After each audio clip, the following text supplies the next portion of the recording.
નમસ્કાર વિદ્યાર્થી મિત્રો, આજે આપણે એક નવા ટોપિકની વાત કરવાના છીએ જેનું નામ છે કેપેસિટર અને એનું કેપેસિટન્સ.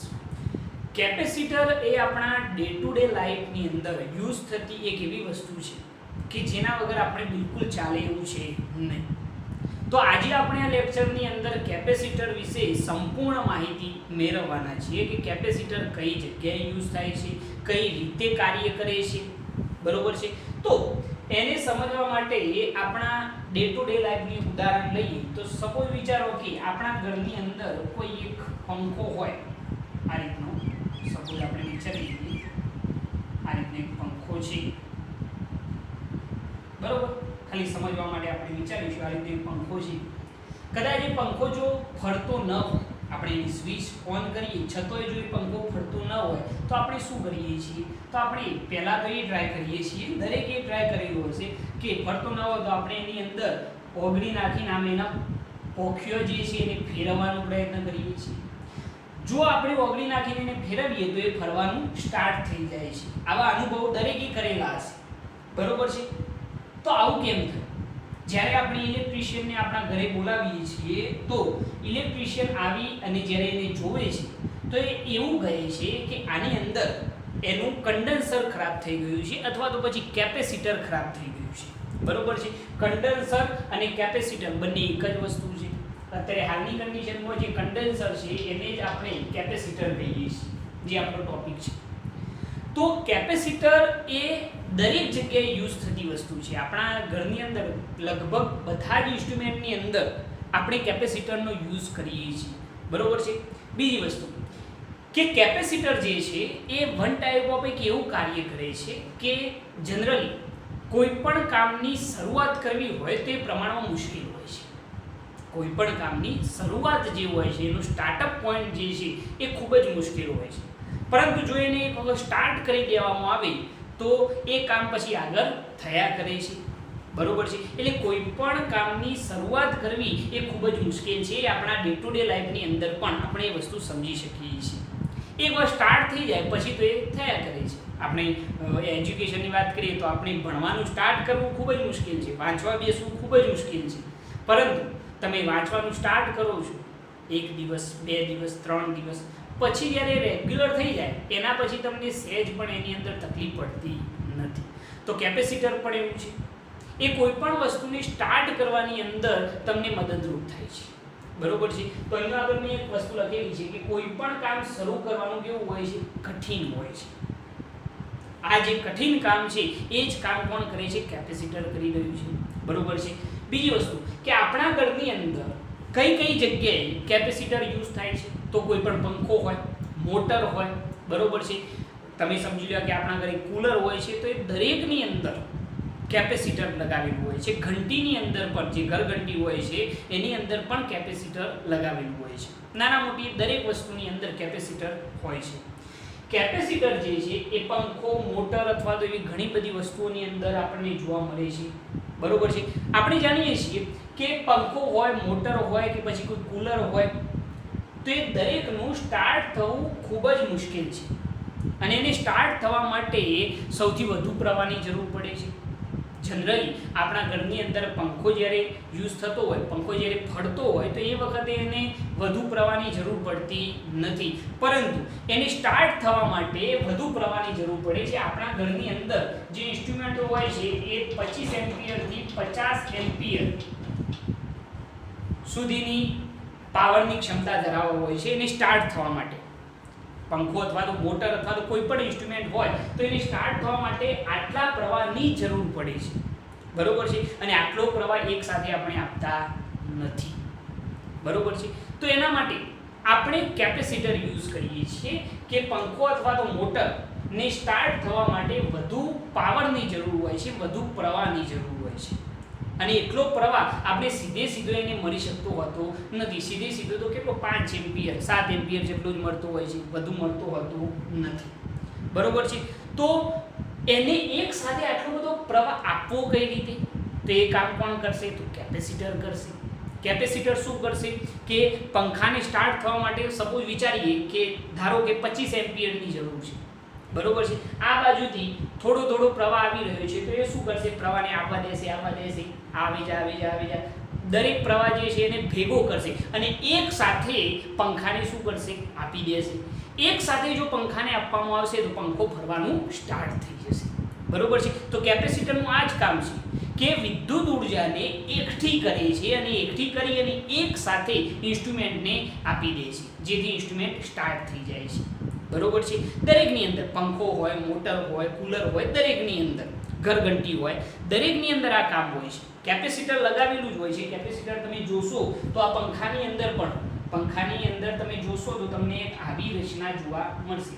કેપેસિટરના ઘણા બધા પ્રકાર છે, પરંતુ જનરલી કેપેસિટર આ પ્રકારનું જોઈ શકાય છે, ઓકે। બીજી વસ્તુ કે સપોઝ વિચારો કે કોઈ પથ્થર પડ્યો, બરોબર છે, તો એ પથ્થરને આપણે ખસેડવો ખૂબ જ મુશ્કેલ છે, ઝડપથી ખસશે નહીં, પરંતુ એક વખત ખસવા લાગશે તો પછી તો એ સરળતાથી આગળ વધી જવાનું છે। કોઈ પણ વસ્તુ હોય, કોઈ પણ હેવી વસ્તુ હોય તો એને પોતાના સ્થાન ઉપરથી ખસેડવી મુશ્કેલ છે, પરંતુ જ્યારે એ ખસવાનું સ્ટાર્ટ થાય પછી તો એ સરળતાથી ખસવાનું ચાલુ રાખે છે, બરોબર। એ પોઈન્ટ પર મેં અહીંયા લખેલું છે, બરોબર। એના પછી જો હું એમ કહું કે આ બધી જે ઘટનાઓ છે એનું નિવારણ કોના દ્વારા આપી શકાય? તો કેપેસિટર દ્વારા આપી શકાય। હું એક બીજી વાત કરી દઉં કે આપણે પણ પોતે કેપેસિટર જેવું જ કાર્ય કરીએ છીએ। આપણે પણ વર્ષ દરમિયાન શું કરીએ છીએ? તો વર્ષ દરમિયાન જે ટીચર હોય એ તમને જેટલું પણ ભણાવે છે એ બધું તમારા માઇન્ડની અંદર તમે શું કરો છો? સ્ટોર કરો છો। વર્ષ દરમિયાન જેટલી પણ માહિતી હોય, જેટલું પણ ભણતર હોય, દરેકને આપણા માઇન્ડમાં આપણે સ્ટોર કરી જઈએ છીએ અને જ્યારે એક્ઝામ આવે તો એક સાથે આપણે એક્ઝામની અંદર લખી દઈએ છીએ, તો આપણા ફ્યુચરની જે ગાડી છે એ ચાલુ થઈ જાય છે। તો આપણે પણ એક કેપેસિટર તરીકે વિચારી શકીએ છીએ। બસ કેપેસિટરનું એ જ કામ છે। તો આ બધી મુશ્કેલીઓ જે છે, કોઈ પણ વસ્તુને સ્ટાર્ટ કરવાની જે મુશ્કેલીઓ છે એ બધી મુશ્કેલીઓનું નિવારણ કોના દ્વારા આપવામાં આવે છે? તો કેપેસિટર દ્વારા આપવામાં આવે છે, બરોબર છે। તો કેપેસિટરની મદદથી આપણે કોઈ પણ વસ્તુને સ્ટાર્ટ થવા માટેની જે ઉર્જા છે એ એને પ્રોવાઈડ કરી શકીએ છીએ, બરોબર છે, ઓકે। તો કેપેસિટરનું કાર્ય શું છે? તો એ વિદ્યુત ઉર્જાને એકઠી કરી અને એક સાથે ડિવાઇસ એટલે કે સાધનને પ્રોવાઈડ કરે છે। શું કરશે? તો કેપેસિટર વિદ્યુત ઉર્જાને એકઠી કરશે અને એક સાથે જે ઇન્સ્ટ્રુમેન્ટ હશે એ ઇન્સ્ટ્રુમેન્ટને આપી દે છે, જેથી ઇન્સ્ટ્રુમેન્ટ ફરવાનું શું થઈ જાય છે? સ્ટાર્ટ થઈ જાય છે। તો આ જે કાર્ય છે એ કેપેસિટરનું છે, જે તમે ઇઝીલી સમજી શકો છો। હવે મગજમાં એ પ્રશ્ન ના થવો જોઈએ કે કેપેસિટર શું કાર્ય કરે છે, શું કરશે? આવવા દો વિદ્યુત ઉર્જાને આવવા દેશે, એકઠી કરશે અને એક સાથે ઇન્સ્ટ્રુમેન્ટને શું કરશે? આપી દેશે, જેથી ઇન્સ્ટ્રુમેન્ટ ફરવાનું સ્ટાર્ટ થઈ જશે, બરોબર છે। તો આ જે કાર્ય છે એ કેપેસિટરનું છે। હવે આપણે થિયરી તરફ જો આગળ વધીએ, આ એક બેઝિક વાતો હતી। બજારની અંદર ઘણા બધા પ્રકારના કેપેસિટરો તમે જોઈ શકો છો। પંખાની અંદર પણ કેપેસિટર સિલિન્ડ્રિકલ આકારનું તમને જોવા મળશે, બરોબર છે, એ તમે જોઈ શકો। ઘરઘંટીની અંદર પણ જોઈ શકો છો। હવે કેપેસિટરને કઈ રીતે સમજી શકાય? કેપેસિટન્સ શું છે એ પણ આપણે અહીંયા સમજવાના છે। તો કેપેસિટર કોને કહેવાય એ જરા આપણે સમજવાનો પ્રયત્ન કરીએ, તો એ જરા જોજો। તો કેપેસિટરની સૌપ્રથમ આપણે એની વ્યાખ્યા લખવાનો પ્રયત્ન કરીએ, તો એની વ્યાખ્યા શું થાય? તો કેપેસિટર એ એકબીજાથી અલગ કરેલા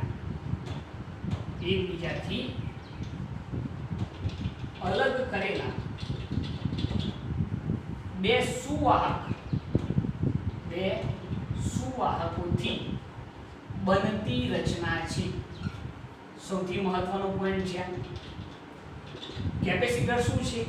તો કેપેસિટર એ એકબીજાથી અલગ કરેલા બે સુવાહકોથી બનતી રચના છે, બરોબર છે। કેપેસિટરની જો આપણે એક્ઝેક્ટ વ્યાખ્યા લખવી હોય તો એની એક્ઝેક્ટ વ્યાખ્યા શું લખી શકાય? તો એકબીજાથી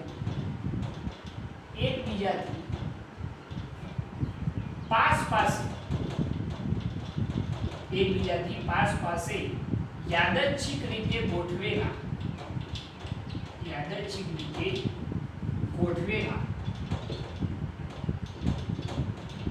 અલગ કરેલા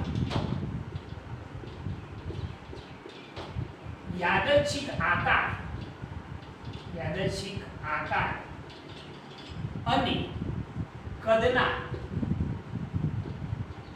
બે સુવાહકોથી બનતી રચનાને કેપેસિટર કહે છે। બહુ સિમ્પલ વ્યાખ્યા છે, જરા ધ્યાનથી જોજો। વ્યાખ્યા શું લખેલી છે?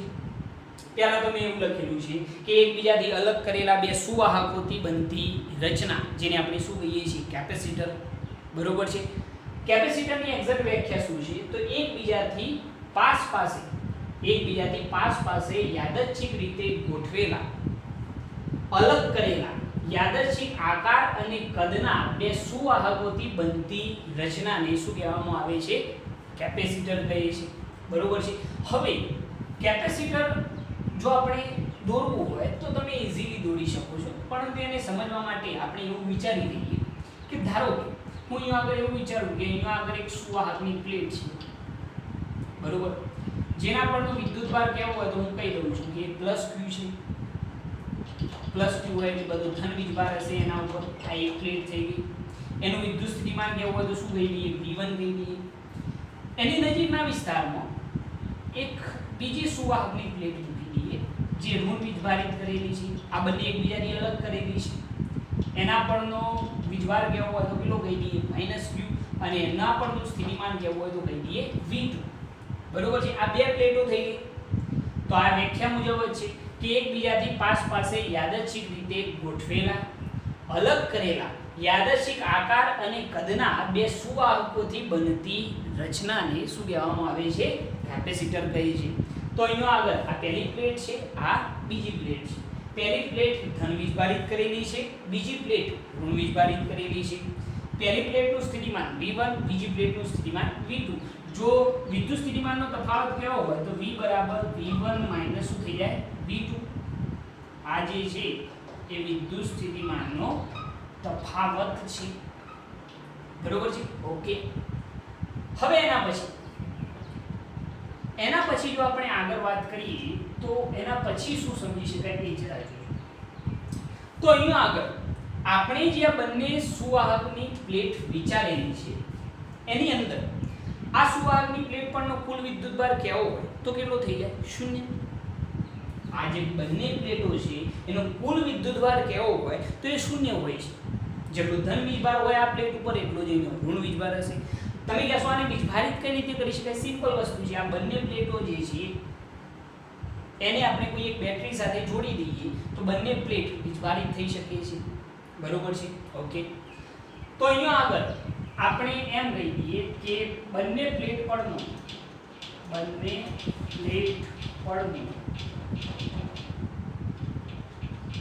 કુલ વીજભાર 0 થશે અહીંયા આગળ। ઓકે। હવે બીજો મનમાં એવો પ્રશ્ન થાય કે સાહેબ અહીંયા આગળ બે પ્લેટો તમે વિચારેલી છે, પરંતુ કોઈ એક પ્લેટને જો તમે અનંત અંતરે વિચારી લો છો તો બાકી વધેલી જે એક પ્લેટ છે એને પણ તમે કેપેસિટર ગણી શકો છો। તો એ પણ પોઈન્ટ આપણે અહીંયા આગળ લખી શકીએ કે જો કોઈ એક સુવાહકની પ્લેટને અનંત અંતરે મૂકવામાં આવે તો બીજી એક પ્લેટને પણ કેપેસિટર ગણી શકાય। બરોબર છે કે કોઈ એક પ્લેટને જો તમે આ જે બીજા નંબરની પ્લેટ છે, સમજી લો કે આ પ્રથમ પ્લેટ, આ બીજી પ્લેટ, બીજા નંબરની પ્લેટને આપણે અનંત અંતરે મૂકી દઈએ તો બાકી વધેલી જે પ્લેટ છે એને પણ તમે કેપેસિટર ગણી શકો છો। ખ્યાલ આવે છે આની અંદર? તો આપણે કેટલા પોઈન્ટની ચર્ચા કરેલી છે એ બધું ફરીથી જોઈ લો। ઓકે। તો સૌપ્રથમ કેપેસિટર કોને કહેવાય? તો કેપેસિટર એ એકબીજાથી અલગ કરેલા બે સુવાહકોથી બનતી રચના છે। એકબીજાથી અલગ કરેલા બે સુવાહકોથી બનતી રચના। બીજી વસ્તુ કે એકબીજાથી, એની એક્ઝેક્ટ વ્યાખ્યા, એકબીજાથી પાસે યાદચ્છિક રીતે ગોઠવેલા, એકબીજાથી પાસે યાદચ્છિક રીતે ગોઠવેલા અલગ કરેલા યાદચ્છિક આકાર અને કદના બે સુવાહકોથી બનતી રચનાને શું કહેવામાં આવે છે? કેપેસિટર કહે છે.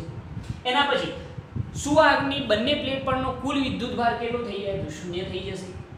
બરોબર છે. એના પછી જો કોઈ એક પ્લેટને તમે અનંત અંતરે વિચારી લો છો તો બાકી વધેલી જે પ્લેટ છે એને પણ તમે કેપેસિટર ગણી શકો છો.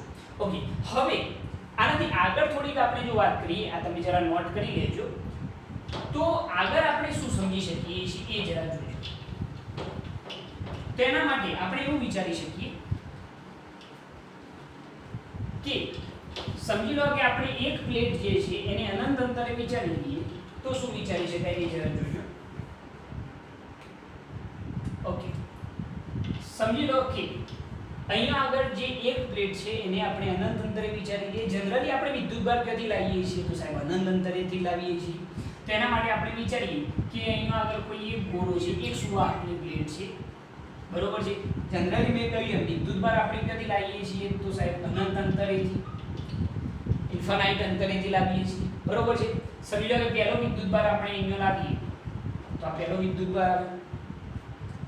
ચલો, વિદ્યુતભાર જેમ જેમ ગોળા પર પ્રસ્થાપિત થશે તેમ તેમ શું થશે? આપણને ખબર છે કે જેમ જેમ વિદ્યુતભાર આવી જશે તેમ તેમ સ્થિતિમાન ક્રિએટ થશે.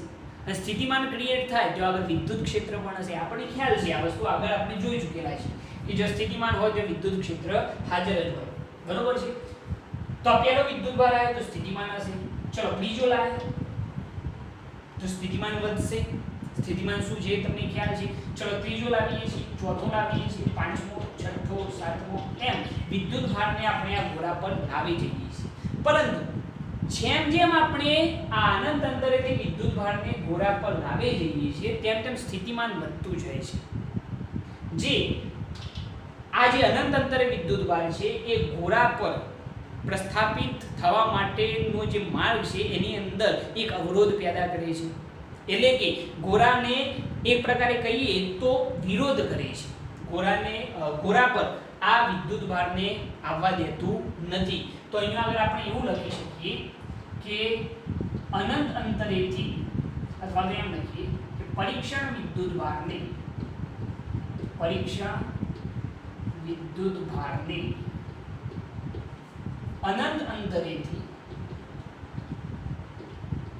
અનંત અંતરેથી ગોળા પર લાવવા માટે વિદ્યુત ક્ષેત્રને લાવવા માટે એકમ ધન વિદ્યુતભાર દીઠ વિદ્યુત ક્ષેત્રની વિરુદ્ધ દિશામાં કરવા પડતા કાર્યને વિદ્યુત સ્થિતિમાનનો તફાવત કહે છે. આપણે જાણીએ છીએ કે જે પરીક્ષણ વિદ્યુતભાર છે એને કેવા અંતરેથી? અનંત અંતરેથી ગોળા પર લાવવા માટે એકમ ધન વિદ્યુતભાર દીઠ વિદ્યુત ક્ષેત્રની વિરુદ્ધ દિશામાં, કારણ કે ધન વિદ્યુતભાર છે એટલે વિદ્યુત ક્ષેત્ર કઈ તરફ હશે? તો આ રીતે હશે, બહારની તરફ. એ આપણને ખ્યાલ જ છે. તો વિદ્યુત ક્ષેત્રની વિરુદ્ધ દિશા, વિદ્યુત ક્ષેત્ર આ દિશામાં, આપણે આ એકમ ધન વિદ્યુતભારને આ દિશામાં લાવવાનું છે. એટલે વિદ્યુત ક્ષેત્રની વિરુદ્ધ દિશામાં કરવા પડતા કાર્યની વિદ્યુત સ્થિતિમાનનો શું કહેવામાં આવે છે? તફાવત. બરોબર છે. એ આપણે જાણીએ છીએ. આપણને ખ્યાલ છે કે જેમ જેમ આપણે આ વિદ્યુતભાર અહીંયા લાવી જઈએ છીએ તેમ તેમ અહીંયા સ્થિતિમાન વધતું જશે. જે વિરોધ કરતું બળ છે એ વધી જવાનું છે. આ વસ્તુ આપણે આગળ સમજી ચૂક્યા છીએ કે પહેલા તો આખું ઘર ખાલી હતું, પહેલો વિદ્યુતભાર અહીંયા આવ્યો, બરોબર છે, એ ઈઝીલી આવી જશે, એને કોઈ વિરોધ કરશે નહીં. પરંતુ જ્યારે બીજો વિદ્યુતભાર અહીંયા આવવાનો પ્રયત્ન કરે છે તો પહેલો વિદ્યુતભાર એનો વિરોધ કરે છે. પરંતુ એક જ વિદ્યુતભાર છે એટલે અવરોધક બળ વધુ હોતું નથી, એટલે આ પણ આવી જશે. હવે ત્રીજો આવવાનો પ્રયત્ન કરશે એટલે આ બંને ભેગા થઈને ત્રીજાનો વિરોધ કરે છે. એમ જેમ જેમ વિદ્યુતભારો ગોળા પર વધે જાય છે તેમ તેમ અવરોધક બળ પણ વધતું જાય છે. એ અવરોધક બળ એટલે જ આપણું વિદ્યુત સ્થિતિમાન, બરોબર છે. જે મેં અહીં આગળ લખેલું છે કે પરીક્ષણ વિદ્યુતભારને અનંત અંતરેથી ગોળા પર લાવવા માટે એકમ ધન વિદ્યુતભાર દીઠ વિદ્યુત ક્ષેત્રની વિરુદ્ધ દિશામાં કરવા પડતા કાર્યને શું કહેવાય છે? વિદ્યુત સ્થિતિમાનનો તફાવત. ઓકે, હવે હું તમને એમ કહું કે જેમ જેમ વિદ્યુતભાર વધશે તેમ તેમ સ્થિતિમાન પણ વધશે. યાદ છે ને વસ્તુ કે મેં તમને સ્થિતિમાન V બરાબર શું લખ્યું હતું? W/Q. એકમ ધન વિદ્યુતભાર દીઠ કરવું પડતું કાર્ય, જેને આપણે શું કહીએ છીએ? સ્થિતિમાન. જેમ જેમ તમે અહીંયા વિદ્યુતભાર લાવે જશો તેમ તેમ સ્થિતિમાન પણ શું થવાનું છે? વધે જવાનું છે. એટલે આપણે એમ કહી શકીએ કે V ચલે છે શું હોય છે? Q. સ્થિતિમાન એ વિદ્યુતભારના શું હશે? સમપ્રમાણ. કારણ કે જેમ જેમ આપણે વિદ્યુતભાર લાવી જઈએ છીએ Q, એમ એમ સ્થિતિમાન શું થતું જાય છે? વધતું જાય છે. બરોબર છે? તો Q બરાબર લખવું હોય તો C * શું લખાશે? V. ઓકે, હવે જરા જોજો. તો કેપેસિટન્સ C બરાબર Q ઉપર શું થઈ જાય? V. આના ઉપરથી C બરાબર શું થઈ જાય? Q ઉપર V. ઈઝી વસ્તુ છે કે જેમ જેમ વિદ્યુતભાર અહીં આવી જશે તેમ તેમ સ્થિતિમાન વધતું જાય. ખબર પડે છે આની અંદર કે જેમ જેમ આ વિદ્યુતભાર વધતો જશે ગોળા પર એમ એમ સ્થિતિમાન પણ શું થશે? વધતું જવાનું છે. એટલે V ચલે છે Q, તો Q બરાબર શું થઈ ગયું? CV. તો C બરાબર શું થઈ ગયું? Q upon V. આ જે C છે એને જ આપણે કહીએ છીએ કેપેસિટન્સ. આને શું કહેવામાં આવે છે? કેપેસિટન્સ કહેવામાં આવે છે. બરોબર છે? ઓકે, તો આ વાત થઈ ગઈ કેપેસિટન્સની. આપણે પહેલા કેપેસિટર જોયું અને હવે અહીંયા આગળ જે આપણે સૂત્ર તારવ્યું છે એ કોનું છે? કેપેસિટન્સ. ઈઝીલી આ વસ્તુ તારવી શકો છો કે જેમ જેમ સાહેબ વિદ્યુતભાર વધતો જાય એમ એમ સ્થિતિમાન વધતું જાય એટલે V ચલે છે Q. તો Q બરાબર CV. આચરણ છે C, તો C બરાબર શું થઈ ગયું? Q upon V. બરાબર, જે રીતે આપણો અવરોધનું સૂત્ર હતું ને, અવરોધ R બરાબર V upon શું લખતા હતા? I. રેઝિસ્ટન્સ માટે હતું કે R બરાબર V upon શું થાય? I. એ રીતે અહીંયા કેપેસિટન્સ C બરાબર શું થયું? Q upon V. બરોબર છે? ઓકે, હવે આના ઉપરથી તમે કેપેસિટન્સની વ્યાખ્યા લખી શકો છો. વ્યાખ્યા શું લખવામાં આવશે? જો આપણે એની વ્યાખ્યા લખવી હોય તો વ્યાખ્યા કંઈક એવી લખી શકાય, જરા જોજો કે વિદ્યુતભારને સંગ્રહ કરવાની કેપેસિટરની ક્ષમતાને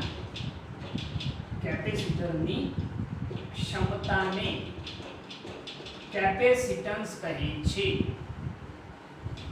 બરોબર છે? અહીંયા આગળ મેં શું લખેલું છે કે કેપેસિટન્સ કોને કહેવાય? તો વિદ્યુતભારને સંગ્રહ કરવાની ક્ષમતા. વિદ્યુતભારને સંગ્રહ કરવાની કેપેસિટરની ક્ષમતા કે કેપેસિટર કેટલો વિદ્યુતભાર સંગ્રહ કરી શકે છે. હું સમજી લો કેપેસિટર શું, તો અહીંયા આગળ કોઈ ઇન્સ્ટ્રુમેન્ટ છે અને વચ્ચે મને જોડેલો છે, તો હું વિદ્યુતભારને કેટલો સંગ્રહ કરી શકું છું? એ વિદ્યુતભારને સંગ્રહ કરવાની જે ક્ષમતા છે એ ક્ષમતાને શું કહેવાય? કેપેસિટન્સ. બરોબર છે? ઓકે, હવે અહીંયા આગળ એક બીજી વ્યાખ્યા પણ લખી છે કે પ્રોપર વ્યાખ્યા લખવી હોય આ વ્યાખ્યા પણ ઓકે છે, પણ એક બીજી વ્યાખ્યા લખીએ કે સમાંતર પ્લેટ કેપેસિટર. સમાંતર પ્લેટ કેપેસિટર મતલબ કે આ રીતનું કેપેસિટર વિચારી શકાય, એક ધન પ્લેટ અને બીજી ઋણ પ્લેટ.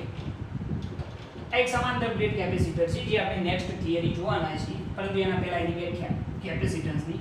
સમાંતર પ્લેટ કેપેસિટર પરનો વિદ્યુતભાર Q અને બે પ્લેટ વચ્ચેના વિદ્યુત સ્થિતિમાનના તફાવતને V ના ગુણોત્તરને કેપેસિટન્સ કહે છે. આપણે એના સૂત્ર ઉપરથી વ્યાખ્યા લખેલી છે, જરા જો કે સમાંતર પ્લેટ કેપેસિટર પરનો વિદ્યુતભાર Q, સમાંતર પ્લેટ કેપેસિટર પરનો વિદ્યુતભાર Q અને બે પ્લેટ વચ્ચેના વિદ્યુત સ્થિતિમાનનો તફાવત V ના ગુણોત્તરને શું કહેવામાં આવે છે? કેપેસિટન્સ. સમાંતર પ્લેટ પરનો કેપેસિટર પરનો વિદ્યુતભાર Q અને બે પ્લેટ વચ્ચેના વિદ્યુત સ્થિતિમાનના તફાવત V ના ગુણોત્તરને શું કહેવાય છે? કેપેસિટન્સ. બરોબર છે? ઓકે, અહીંયા આગળ એક બીજો મહત્વનો પોઈન્ટ મારે તમારે જણાવવો છે અને પોઈન્ટ કયો છે જરા જો. કે કેપેસિટન્સ જે છે એ વિદ્યુતભાર Q અને વિદ્યુત સ્થિતિમાનનો તફાવત V થી કેવું છે સ્વતંત્ર છે. આ બંનેથી કેવું છે સ્વતંત્ર છે. તો તમે કહેશો એ કઈ રીતે સાહેબ? જનરલી આપણે એવું વિચારીએ કે કેપેસિટન્સ એ સ્થિતિમાનના તફાવતના વ્યસ્ત પ્રમાણમાં અને વિદ્યુતભારના સમપ્રમાણમાં છે. પરંતુ મેં તમને એવું કહ્યું કે જેમ જેમ વિદ્યુતભાર વધતો જાય એને સ્થિતિમાન પણ શું થવાનું? વધતું જવાનું. એટલે ઓલ ઓવર કેપેસિટન્સ જે છે એ વિદ્યુતભાર અને સ્થિતિમાનના તફાવતથી કેવું છે સ્વતંત્ર છે. બરોબર છે. જે આપણે અવરોધ R બરાબર શું લખતા હતા? V/I. તો રેઝિસ્ટન્સ જે છે એ વોલ્ટેજ અને પ્રવાહથી કેવો હતો? સ્વતંત્ર હતો. તે જ રીતે કેપેસિટન્સ પણ વિદ્યુતભાર અને વિદ્યુત સ્થિતિમાનના તફાવત V થી કેવું છે? સ્વતંત્ર. આ MCQ માટે એક સારો પોઈન્ટ છે કે જરા વ્યવસ્થિત તમે યાદ રાખજો કે capacitance A Q and V થી કેવું છે? તો સ્વતંત્ર છે. કે કેપેસિટન્સ જે છે એ વિદ્યુતભાર Q અને વિદ્યુત સ્થિતિમાનનો તફાવત V થી કેવું છે? સ્વતંત્ર છે. તો આ વાત થઈ ગઈ કેપેસિટન્સની. બરોબર છે. હવે આપણે જે કેપેસિટન્સની વાત કરી રહ્યા છીએ આપણે એનું સૂત્ર તો બનાવી દીધું છે. એની વ્યાખ્યા ખાસ યાદ રાખજો. કોનો ગુણોત્તર? Q અને V નો. બરોબર? તમે આ નોટ કરી લેજો. હવે એના પછી એક બીજી વસ્તુ આપણે જોવાની છે કે કેપેસિટન્સનો આધાર શેના ઉપર છે અને શેના ઉપર નથી એ પણ આપણે જોવાનું છે. બરોબર? એના પછી આપણે એને SI એકમ પણ જોવાનું છે. તો એ જરા આપણે જોઈ લઈએ. તો એ કઈ રીતે સમજી શકાય એ જરા ધ્યાનથી સમજજો. તો એના માટે આપણે એવું વિચારી શકીએ, આપણે જોઈ લઈએ કે આપણો વિડિયો ચાલુ છે કે બંધ છે. તો હા ચાલુ છે. ઓકે. કેપેસિટન્સ જે છે એનું સૂત્ર આપણે તારવી ચૂક્યા છીએ. કેપેસિટન્સ C બરાબર Q upon શું તારવેલું છે? V. ઓકે. હવે કેપેસિટન્સનો આધાર શેના ઉપર છે? બરોબર? તો એની વાત કરીએ. કેપેસિટન્સ શેના પર આધાર રાખે છે? બરોબર? તો એની આપણે વાત કરીએ તો પહેલી વસ્તુ તો કોના ઉપર આધારિત હોય કેપેસિટન્સ? તો કેપેસિટરનો આકાર. કેપેસિટરનો આકાર, માપ અને બે પ્લેટ વચ્ચેના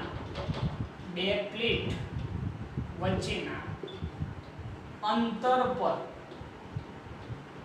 આધારિત છે. તો આ પહેલી મહત્વની વસ્તુ કે કેપેસિટરનો આધાર શેના ઉપર રહેલો છે? આ જરા ધ્યાનથી સમજજો કે કેપેસિટન્સનો આધાર શેના ઉપર છે. પહેલી વસ્તુ કે કેપેસિટરનો આકાર, એનું માપ અને બે પ્લેટ વચ્ચેના અંતર પર આધારિત હોય છે. કે કેપેસિટરનો આકાર કેવો છે, એનું માપ કેટલું છે અને બે પ્લેટ વચ્ચેનું અંતર કેટલું છે. બરોબર? બીજા નંબરમાં બીજો આધાર શેના ઉપર છે? તો બે પ્લેટ વચ્ચે રહેલા ડાઇલેક્ટ્રિક ના પ્રકાર પર. બરોબર છે? બીજો આધાર શેના ઉપર છે? તો બે પ્લેટ વચ્ચે આપણે જોઈશું કે આ રીતની બે પ્લેટો હશે.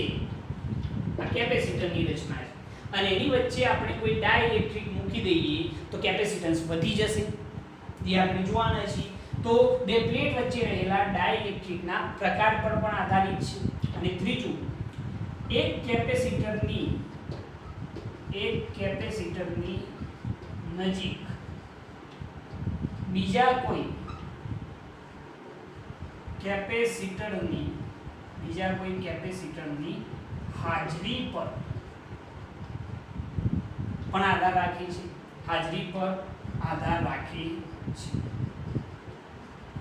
જો એક કેપેસિટરની નજીક કોઈ બીજું કેપેસિટર હાજર હશે તો કેપેસિટન્સની અંદર ફેરફાર તમને જણાશે. એ પણ વસ્તુ મહત્વની છે. તો આટલી વસ્તુ પર આધારિત હોય. કઈ વસ્તુ પર? તો કેપેસિટરનો આકાર, એનું માપ અને બે પ્લેટ વચ્ચેના અંતર પર આધારિત છે. બીજું, બે પ્લેટ વચ્ચે રહેલા ડાઇલેક્ટ્રિક પદાર્થના પ્રકાર પર પણ આધારિત છે અને ત્રીજું એક કેપેસિટરની નજીક બીજા કેપેસિટરની હાજરી પર પણ આધારિત છે બરોબર હવે બીજો પોઈન્ટ એ કેપેસિટન્સ સેના પર આધાર રાખતું નથી કેપેસિટન્સ જે છે એ સેના પર આધાર રાખતું નથી તો પહેલી વસ્તુ તો સુવાહકોની જાળ કે આપણે જે સુવાહકો લીધેલા છે એ સુવાહકોની દ્રવ્યની જાળ તો સુવાહકો જે છે એ કયા દ્રવ્યના બનેલા છે એના ઉપર આધાર રાખશે નહીં બરોબર છે બીજું સુવાહક પર રહેલું વિદ્યુત ભારના જથ્થા પર આ બે વસ્તુ પર આધાર રાખશે નહીં કે સુવાહકોની દ્રવ્યની જાત કઈ છે એના ઉપર ડિપેન્ડેડ હશે નહીં કેપેસિટન્સ અને બીજું કે સુવાહક પર રહેલ વિદ્યુતભાર કેટલો છે એના ઉપર પણ આધાર રાખશે નહીં તો આ વસ્તુ તમારે ખાસ યાદ રાખવાની છે કારણ કે ખૂબ જ અગત્યની આ બંને વસ્તુ છે ઓકે એના પછી નેક્સ્ટ પોઈન્ટ જો આપણે વાત કરીએ તો SI એકમ કયો થાય કેપેસિટન્સનો SI એકમ આ તમે ઈઝીલી કહી શકશો બરોબર છે તો શું થાય વિદ્યુતભારનો એકમ કયો છે કુલમ્બ પ્રતિ શું આવશે વોલ્ટ થશે કુલમ્બ પ્રતિ શું થઈ જાય વોલ્ટ અથવા તો આ જે એકમ શોધેલો છે એ ફેરાડે નામના સાયન્ટિસ્ટે શોધેલો છે એટલા માટે એના નામ પરથી એને ફેરાડે પણ કહેવામાં આવે કેપેસિટન્સનો એકમ કયો કહેવામાં આવે છે ફેરાડે ઓકે એના પછી પારિમાણિક સૂત્ર શું થાય આ MCQ માટે ખૂબ જ એક સરસ ક્વેશ્ચન છે તો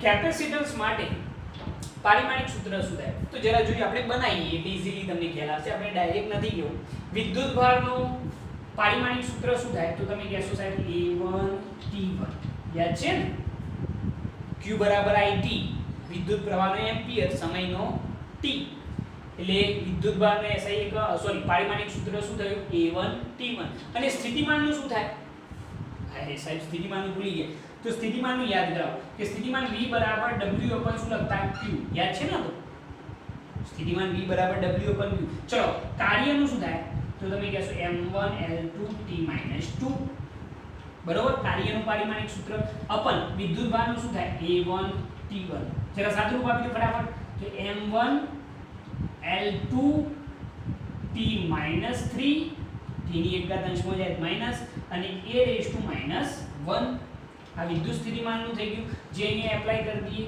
કારણ કે Q/V તો m1L2T - 3 a-1 સાદું રૂપ આપો તેમની એક ઘાત અંશમાં જાય તો m⁻⁻1 l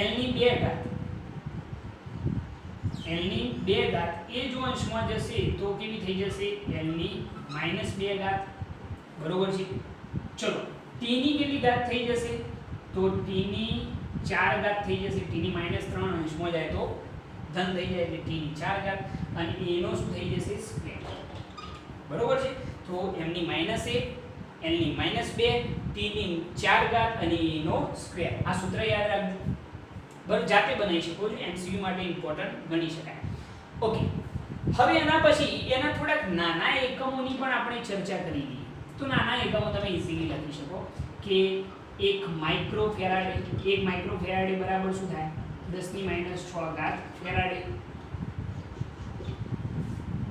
બરોબર છે એના પછી 1 પીકોફેરાડે તો 10 - 12 ઘાત ફેરાડે થઈ જાય એના સિવાય 1 નેનોફેરાડે તો એના માટે શું થાય 10 - 9 ઘાત ફેરાડે થઈ જાય આ બધા જે છે એના કેવા એકમો છે તો નાના એકમો છે જે તમારે યાદ રાખવાના છે જે પૂછાઈ શકે છે તો અહીંયા આપણે શું ચર્ચા કરી કે કેપેસિટન્સ નો આધાર શેના ઉપર તો યાદ રાખો આકાર માપ અને બે પ્લેટો વચ્ચેના અંતર પર બીજું કે ડાઇલેક્ટ્રિક પદાર્થની જાત પર કે બે પ્લેટ વચ્ચે ડાઇલેક્ટ્રિક પદાર્થ કયો મૂકેલો છે એના પર પણ આધારિત છે અને ત્રીજું એક કેપેસિટરની નજીક બીજા કેપેસિટરની હાજરી એના પછી કોના ઉપર આધાર રાખતું નથી તો સુવાહકોના દ્રવ્યની જાત પર આધારિત હોતું નથી, અને બીજું કે સુવાહક પર રહેલા વિદ્યુતભારના જથ્થા પર પણ આધારિત હોતું નથી.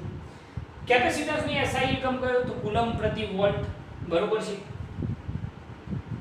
અને એને બીજી રીતે કહેવું હોય તો શું કહેવામાં આવશે? ફેરાડે, જે એના શોધક હતા. પારિમાણિક સૂત્ર શું થાય? તો m-1 l-2 t⁴ એની 2 ઘાત. અને આ એના નાના એકમ માઇક્રો ફેરાડે, પિકો ફેરાડે અને નેનો ફેરાડે, બરોબર છે. તો આ રીતે તમે સંપૂર્ણ કેપેસિટર અને કેપેસિટન્સ વિશેની માહિતી મેળવી શકો છો. આખા વિડિયોને શાંતિથી તમે જુઓ, બરોબર છે. એના પછી દરેક વસ્તુને નોટ ડાઉન કરો, તો જ આ વિડિયો તમારા માટે મહત્વનો રહેશે. નેક્સ્ટ ટાઈમ આપણે એક નવા વિડિયો સાથે હાજર થઈશું, જેનું નામ છે સમાંતર પ્લેટ કેપેસિટર, બરોબર. એની આપણે વાત કરીશું. પરંતુ ત્યાં સુધી તમે આ વિડિયોને ધ્યાનથી જુઓ. જય ભારત, જય હિન્દ.